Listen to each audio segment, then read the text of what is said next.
মাত্রাতিরিক্ত গরমে নুয়ে পড়েছে লাল শাক, পুঁই শাক, মরিচ, টমেটো, কুমড়া সহ বিভিন্ন সবজির গাছ। প্রয়োজন অনুযায়ী পানির ব্যবস্থা করতে না পারায় এই সমস্যা তৈরি হয়েছে। কৃষকরা জানান, খরার কারণে পাতার রং বিবর্ণ হচ্ছে।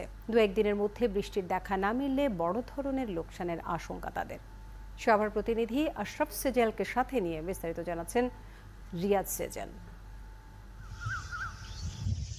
সাভারের বিরুলিয়ায় প্রায় ১ একর জমিতে আবাদ হয়েছিল লাল শাক। তীব্র গরমে এমনই নুয়ে পড়েছে পাতা। পাশের কুমড়ো ক্ষেতটাও শুকিয়ে মরে গেছে।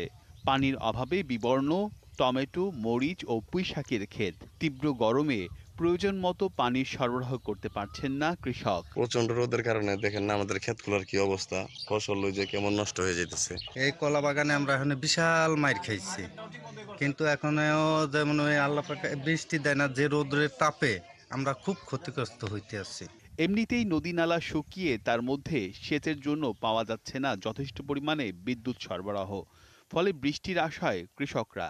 আল্লাহ যদি বৃষ্টি দেয় তাহলে হয়তো আমরা একটু রহম পাবো, তাছাড়া আমরা ক্ষতিগ্রস্ত আর কি। রৌদ্রের কারণে আপনার দেখা যাচ্ছে অনেক রোগবালাই হচ্ছে।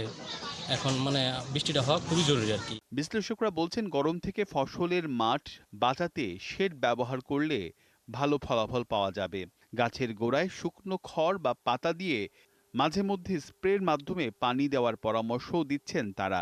সারফেসে কোনো পানি নেই, যা আছে পানিটা দেওয়ার পরে লতা পাতা দিয়ে মালচিং করে দেওয়া, মাটিতে ঢেকে দেওয়া, যাতে মাটিতে সরাসরি সূর্যালোক না পড়ে। তবে গরম থেকে যেমন ফসল রক্ষা করতে হবে, তেমনি আসছে সময় অতিবৃষ্টি থেকে ফসল রক্ষা করতে নালা কেটে পানি সরিয়ে নিতে প্রস্তুতি নেওয়ার কথাও বললেন এই বিশ্লেষক। কৃষক করে কি, আগে জমির আইল বাঁধে কিন্তু নালা কাটে না।